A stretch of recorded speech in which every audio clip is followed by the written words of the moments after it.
En el programa anterior estuvimos estudiando las señales del fin de los tiempos que con certeza sabemos que ya han sido cumplidas. Ahora continuaremos analizando las advertencias dadas por Yeshua a los discípulos en Mateo 24. Bienvenidos.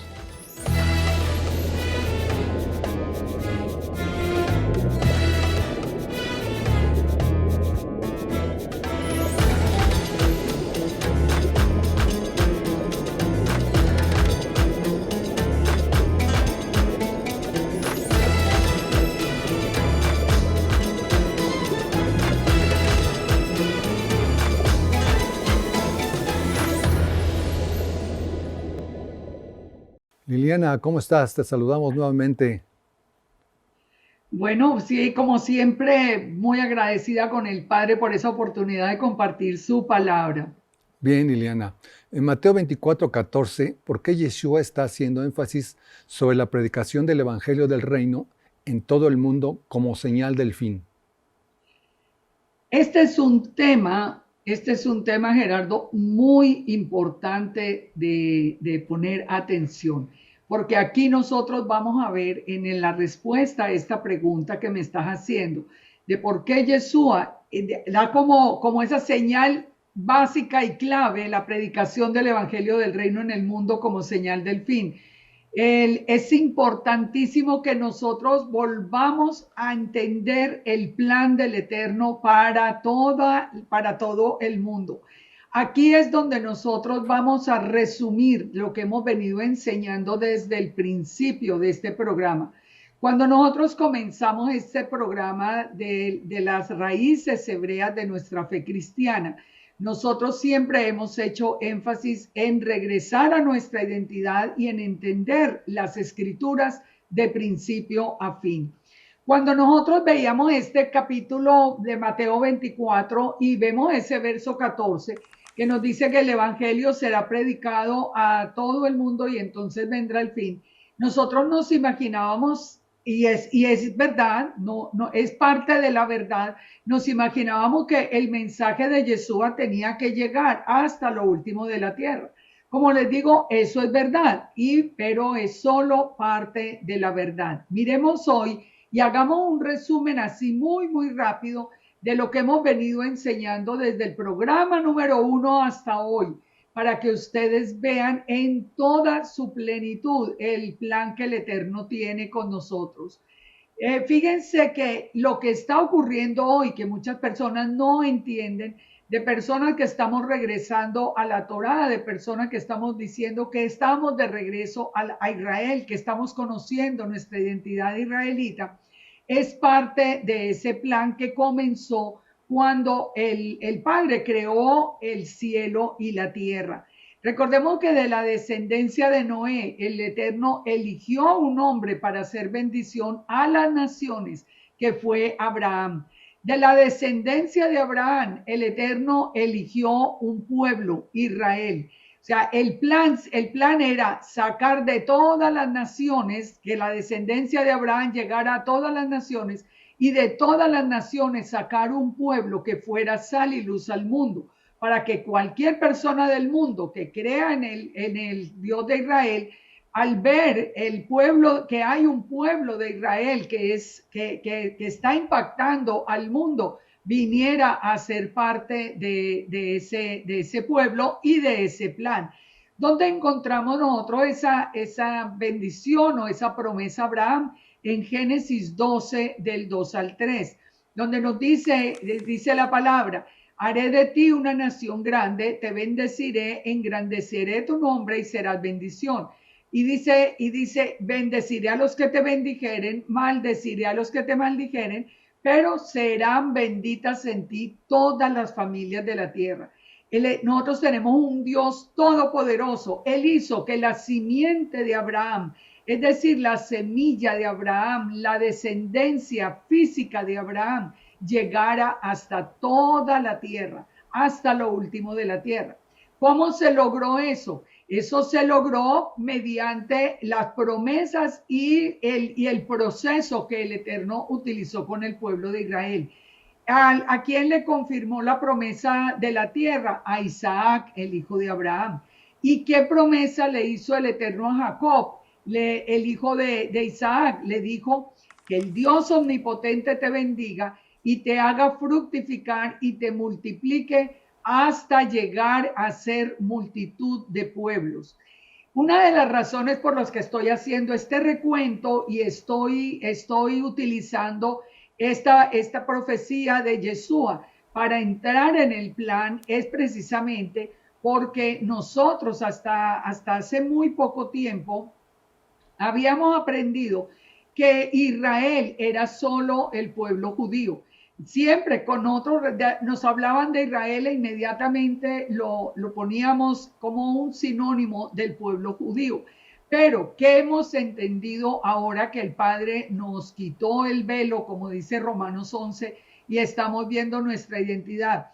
Que la descendencia de Jacob era multitud de naciones, multitud de gentiles, multitud de personas, gente de toda raza, lengua, tribu y nación, vendrían a ser parte de Israel.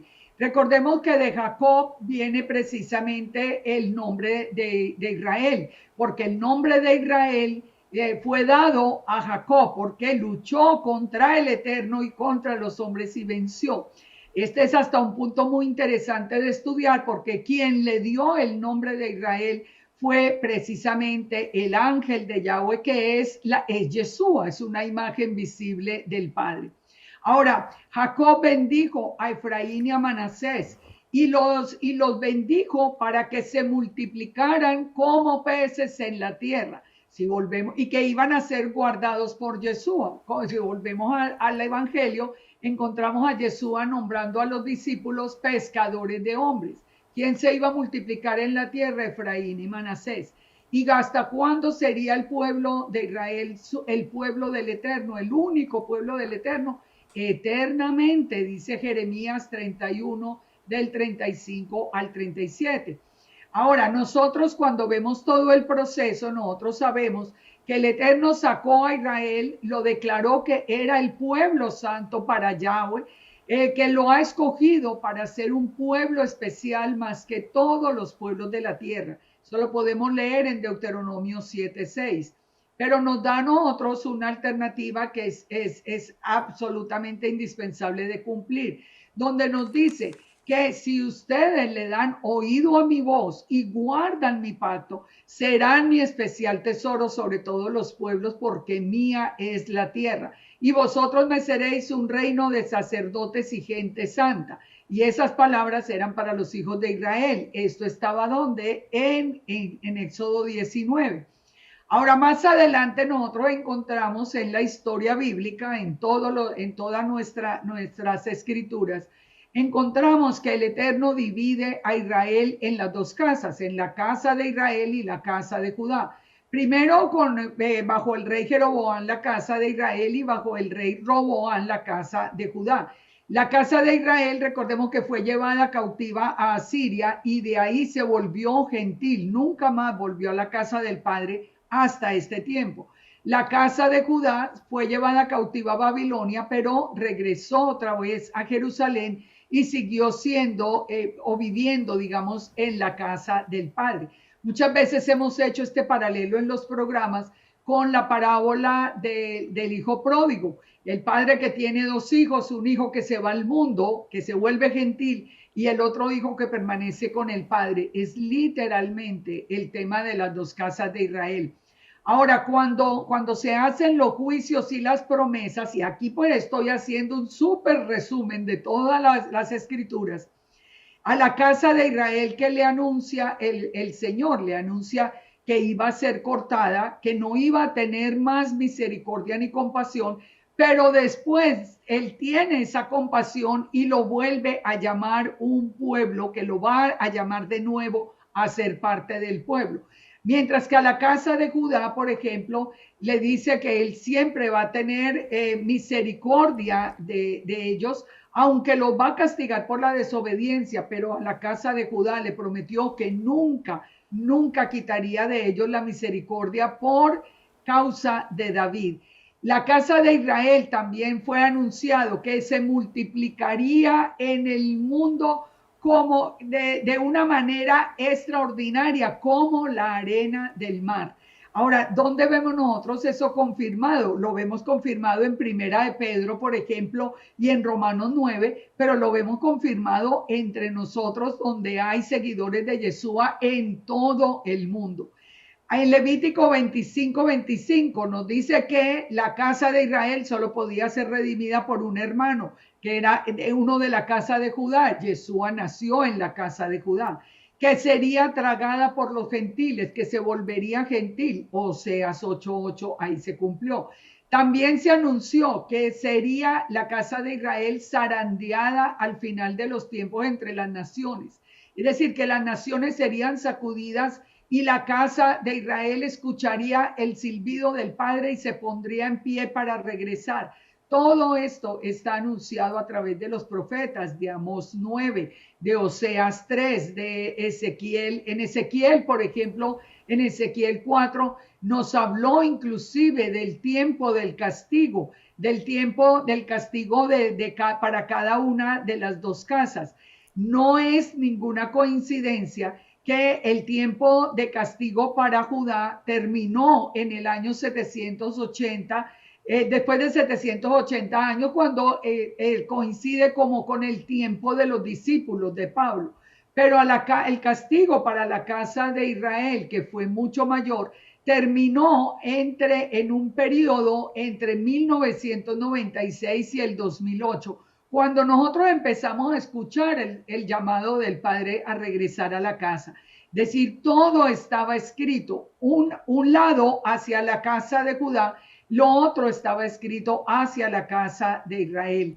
En Jeremías 31:10, por ejemplo, nos dice la palabra: oíd palabra de Yahweh, naciones, hacedlo saber en las costas que están lejos y decid: el que esparció a Israel lo reunirá y lo guardará como el pastor a su rebaño. Ahora nosotros entonces sabíamos que había un tiempo para que todo Israel fuera recogido de nuevo. El Eterno esparcía a Israel por todo el mundo para cumplir la promesa que ya vimos en Génesis 12, de llevar la simiente de Abraham hasta lo último de la tierra. Siendo gentiles, unos se casaban con otros de otros países, se trasladaban, se iban, y la descendencia de Abraham pobló la tierra entera. Ahora, entonces se anuncia, una vez que llega, se anuncia la reunificación de Israel. ¿Cómo se anuncia esa reunificación de Israel? Se dice que la casa de Israel, a la casa de Israel, que es la que se había vuelto gentil, que somos nosotros, dice que sería llamada por el Eterno con un silbido. Esto lo encontramos en Zacarías 17. También que sería llamada para que regresara a la Torá, a conocer los mandamientos. Entonces, ¿por qué la casa de Israel debe entender que la Torá es el compromiso de bodas? ¿Qué estaba anunciado para la casa de Judá? Estaba anunciado que sería llamada de la dispersión. Recordemos que cuando el templo fue destruido, toda la casa de Judá fue lanzada al mundo, pero sin que ellos perdieran la identidad israelita. Por eso es que siempre nosotros identificábamos Israel con el pueblo judío únicamente, porque ellos sí siguieron llevando con mucho amor y con todo el orgullo, ellos siguieron llevando su identidad israelita, aunque estuvieran en la dispersión. Pero ¿qué dijo el Eterno? Dijo que la casa de Judá sería llamada de la dispersión para regresar a la tierra, y que la tierra prometida iba a volver a ser el sitio que el Eterno había determinado en un solo día, literalmente como ocurrió. Ahora, la casa de Israel entonces pierde toda su herencia, se va simplemente al mundo, empieza a adorar otros dioses, ni siquiera sabe más adelante, con el paso de los siglos, ni siquiera entiende que es parte de Israel, ni siquiera se da cuenta de su origen hasta que viene Yeshua. ¿A qué vino Yeshua? Ahí es donde nosotros empezamos a ver todo ese plan ya en su proceso final. Cuando nosotros leemos Ezequiel 34:11, nosotros vemos que la palabra nos dice, así ha dicho Yahweh el Señor, he aquí yo mismo iré a buscar mis ovejas y las reconoceré. ¿Cuáles ovejas iba a venir a buscar? Las ovejas de la casa de Israel, porque las ovejas de la casa de Judá, aún con su desobediencia con su fe y con su permanencia dentro de Israel, ahí estaba. Pero la casa de Israel, recuerden, se había vuelto gentil. El Eterno dice entonces en Ezequiel 34, yo mismo iré a buscar las ovejas y las reconoceré. Y en Mateo 15:24, Yeshua nos dice, yo solo fui enviado a buscar a las ovejas perdidas de la casa de Israel. Cuando Yeshua vino a la casa de Judá, Yeshua sabía que allí estaba Judá. Mucha parte de Judá se había quedado en Babilonia, pero sabía que era Judá. Pero Yeshua vino y viene y toma la palabra del Eterno, toma la forma de un hombre para venir a buscar a las ovejas perdidas de la casa de Israel. Ahí es donde nosotros entendemos por qué cuando Yeshua dijo que cuando el evangelio, cuando las buenas nuevas del reino, recordemos, ¿qué son las buenas nuevas del reino? La reunificación de Israel. Otra vez, las dos casas que van a ser unidas en un solo palo en la mano del Eterno. Yeshua viene a buscar todas esas ovejas perdidas. ¿Cuándo comenzó ese llamado de Yeshua a buscar las ovejas perdidas? Cuando él comenzó su ministerio. Recuerden que aún a sus discípulos les decía, primero que todo, les decía, vayan a buscar a las ovejas perdidas de la casa de Israel. El Eterno siempre nos tuvo a nosotros en el corazón y mandó a Yeshua. Yeshua dio su vida para pagar el pecado de la casa de Israel, de haber abandonado la identidad israelita, de haber abandonado la Torá, de haberse vuelto gentil o pagana y de estar siguiendo falsos dioses. Entonces, donde ya vino Yeshua, cuando ya vino Yeshua, él pagó el precio con su propia vida, con su carne, con su sangre, nos redimió y nosotros tenemos entonces abierta la puerta para regresar nosotros a Israel como esa casa de Israel que había sido anunciada desde el principio.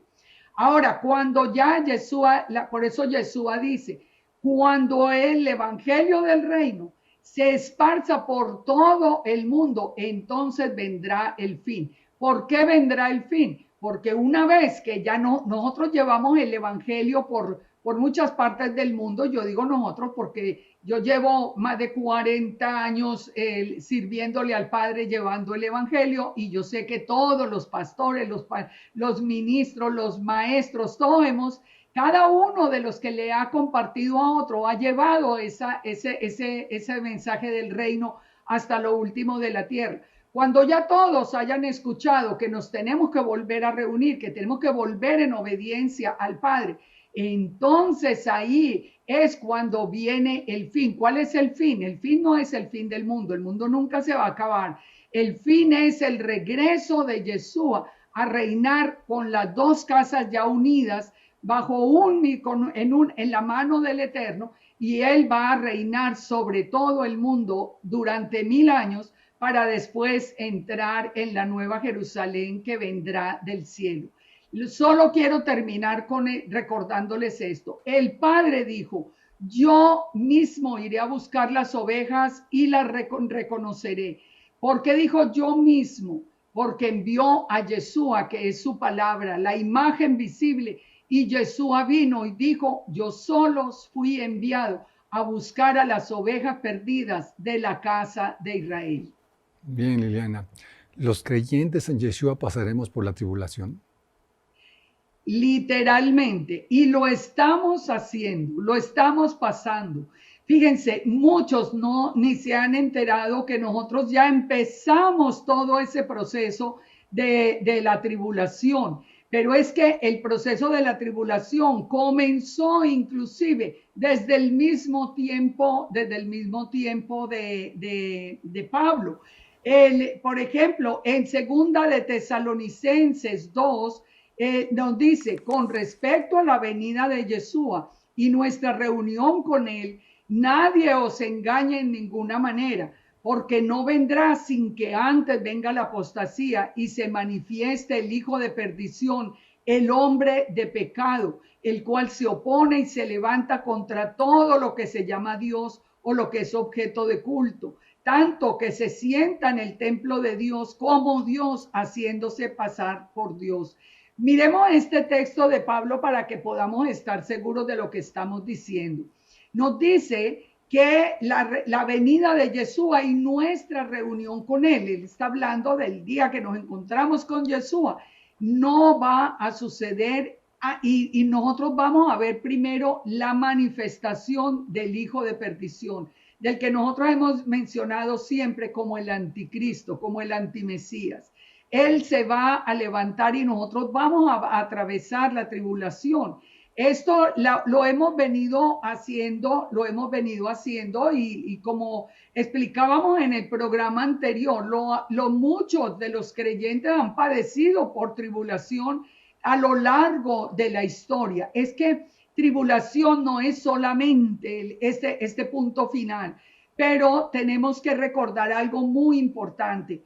En primera de Tesalonicenses 1:10 nos dice que nosotros tenemos que esperar de los cielos a Yeshua, el cual resucitó de los muertos. Dice a Yeshua que nos libra de la ira venidera.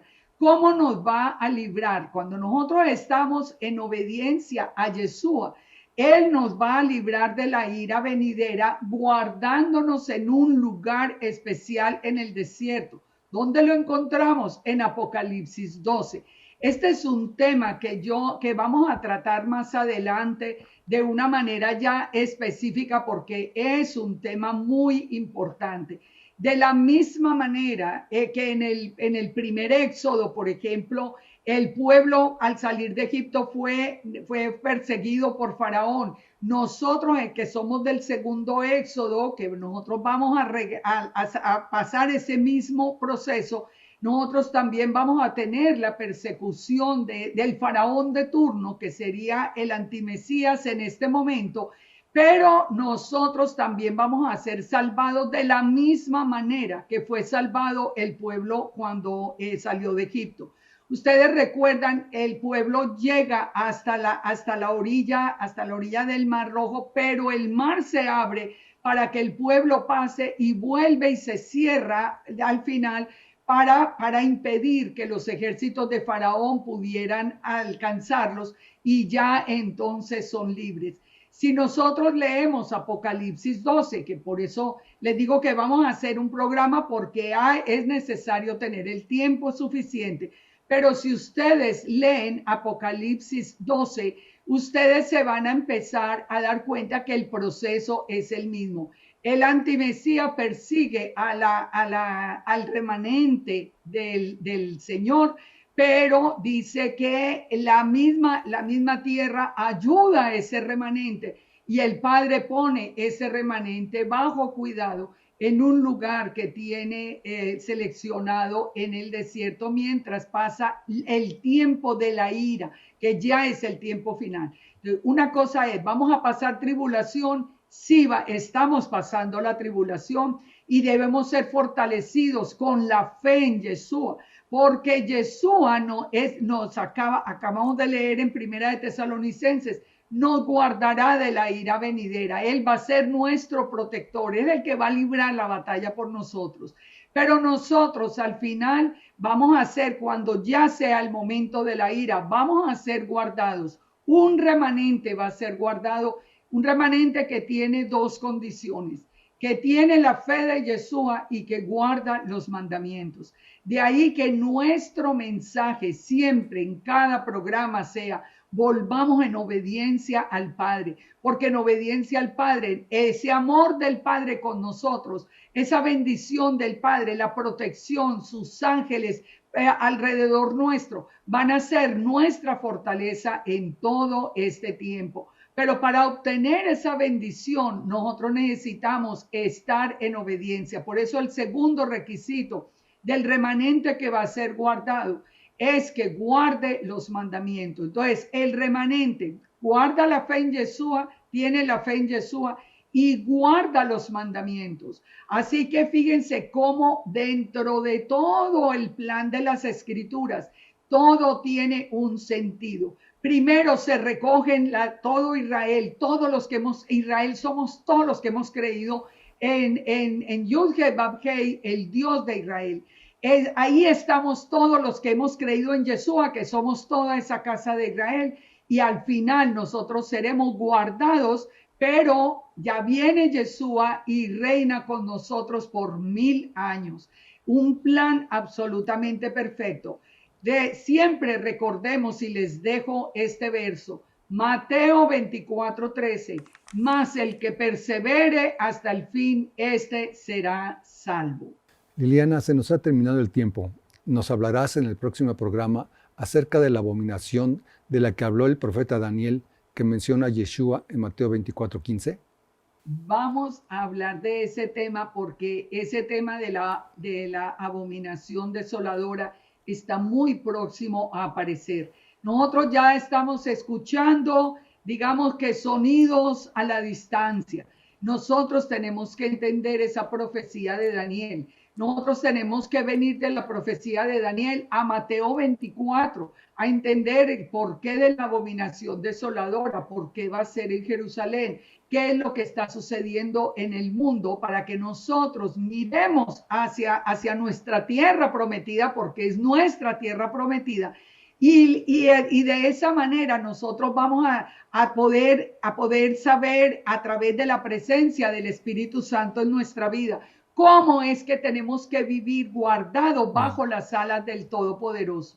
Así que los invitamos al próximo programa para que hablemos de ese tema. Gracias, Liliana. Shalom, shalom. Shalom para todos y muchas bendiciones del Padre y de Jesús a sus vidas. Lucas 21:28 dice, cuando estas cosas comiencen a suceder, erguíos y levantar vuestra cabeza, porque vuestra redención está cerca. Nos vemos en el próximo programa. Shalom.